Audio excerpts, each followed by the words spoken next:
سبق کہتے ہیں مسابقے کو، مقابلے کو، گھڑ دوڑ کا مقابلہ کرانا، گھوڑوں کے درمیان دوڑ کا مقابلہ کرانا، اس کا کیا حکم ہے؟ یہ جائز ہے، درست ہے، صحیح ہے۔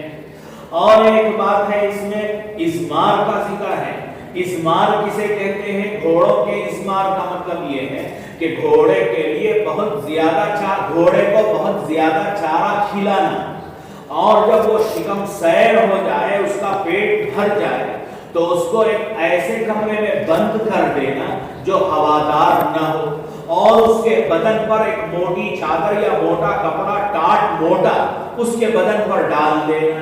تو اب کیا ہوگا کہ ہوادار نہیں ہے کمرہ، اندر ہوا نہیں جائے گی تو گرمی ہوگی اندر، اور اس کے اوپر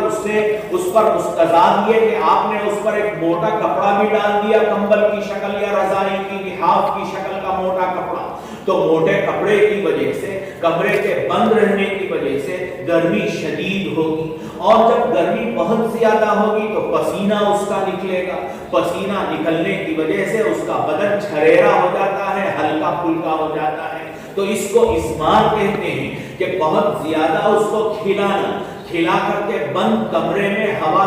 غیر ہوادار کمرے میں بند کر دینا، اور بند کر کے اس پر ایک موٹا کپڑا وہ لحاف وغیرہ شکل کا کپڑا اس کے اوپر ڈال دینا، تاکہ اس کی وجہ سے پسینہ بہہ جائے، پسینہ نکلنے کی وجہ سے اس کا بدن ہلکا پھلکا ہو جائے، اور وہ تیز رفتاری کے ساتھ تیز رفتار گھوڑا بن جاتا ہے۔ تو یہ ازمار ہے۔ تو اب مسابقے کے واسطے، مقابلے کے واسطے گھڑ دوڑ کے ازمار کرانا، اس طرح کا کام کرنا، یہ بھی درست ہے، یہ بھی جائز ہے کہ گھوڑے کو کھانا کھلانے کے بعد بھوکا رکھ کر کے کمرے میں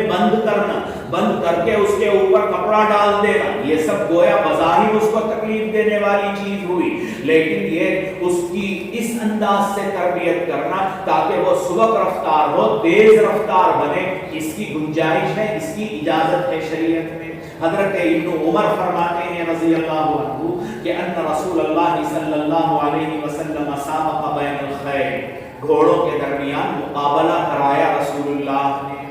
گھوڑوں کے درمیان مقابلہ کرایا۔ تو اب مقابلے کے لیے کیا ہوتا ہے کہ یہاں سے چلے گا گھوڑا، دوڑنے کی ابتدا اس حصے سے ہوگی، اور دوڑ کا اختتام ہوگا اس حصے پر، تو دونوں جگہ نشان لگا دیں گے کہ آغاز ہوگا یہاں سے، انتہا ہوگی یہاں۔ تو غایت السبقی، گھڑ دوڑ کے لیے انتہائی حد کو مقرر کرنا، التی، ایسے گھوڑوں کی،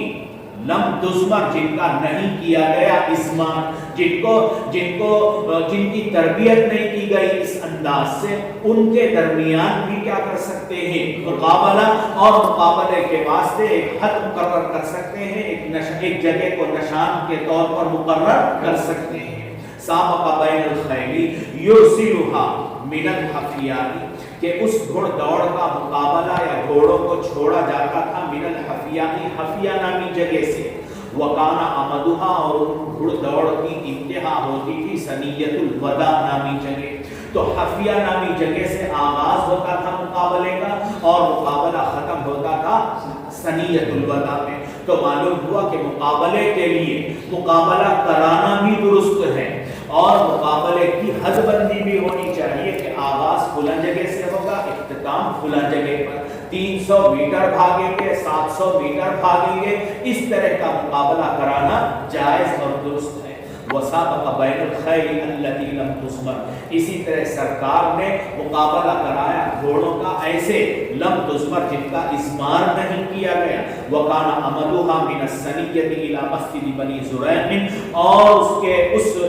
غیر مزمر گھوڑوں کے مقابلے کا آغاز ہوتا تھا ثنیۃ الوداع سے، اور ان کے مقابلے کا اختتام ہوتا تھا مسجد بنی زرین تک۔ تو اس میں آیا کہ مسابقہ کرا سکتے ہیں مزمر گھوڑوں کا بھی، غیر مزمر گھوڑوں کا بھی۔ مزمر اور غیر مزمر کا ازمار کا ترجمہ ضمیر کا ترجمہ نہیں کر لینا، بلکہ ازمار کا ایک الگ مفہوم ہے اس میں۔ تو غایت السبق للتی لم تزمر، ایک بات اس سے، 2-3 باتیں اس روایت سے آپ ثابت کر سکتے ہیں، مقابلہ گھڑ دوڑ کا کرا سکتے ہیں۔ اور تیسرا فرد انعام کے طور پر کوئی چیز مقرر کرے، یہ درست ہے۔ دو مقابلہ کرنے والے ایک دوسرے کے لیے شرط لگا لیں کہ میں ہار جاؤں گا تو آپ اتنا دیں گے، آپ ہار جائیں گے اتنا، جانبین سے ہونا یہ صحیح نہیں ہے۔ آپ وہ سب تفصیل پڑھ چکے ہیں۔ اتنی بات ہے روایت میں کہ مقابلہ کرانا درست ہے۔ مقابلے کے لیے آغاز و اختتام کی جگہ کا تعین کرنا بھی درست ہے کہ خفیہ سے شروع ہوتا ہے مقابلہ، ثنیۃ الوداع میں ختم ہوتا ہے، یا ثنیۃ الوداع میں شروع ہوتا ہے، مسجد بنی زریق میں ختم ہوتا ہے۔ اور ایک تیسری بات اس روایت کے ذیل میں یہ بھی بتائی گئی ہے کہ مسجد کا نام کسی قبیلے کی طرف منسوب کر کے، کسی علاقے کی طرف منسوب کر کے مسجد کا نام رکھنا یہ بھی درست ہے۔ مسجد کو آپ موصوف کر سکتے ہیں، مسجد بنی فلانی، مسجد بنی زریق، مسجد، تو اس طرح مسجد کو موصوف کرنا، مسجد کا نام رکھنا یہ بھی بالکل درست ہے، صحیح جائز ہے۔